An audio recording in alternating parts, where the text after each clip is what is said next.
కష్టాల్లో తోడున్న అందరికీ నా ఒళ్ళని కనిపిస్తలేనమ్మ కొందరికి కష్టాల్లో నేనున్నని.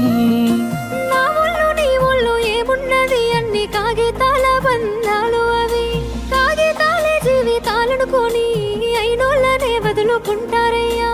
బాగుంటే 10 మంది వస్తారయ్యో చుట్టాలై మన ఇంటికి, లేకుంటే వదిలేసి పోతారయ్యో అయినోళ్ళే ముమ్మాటికి. చూస్తున్న చుట్టంత కళ్ళతోని జరిగేది నాటకమే, నా ఒళ్ళు మా ఒళ్ళు అనిపించేది చేత చెల్లేటి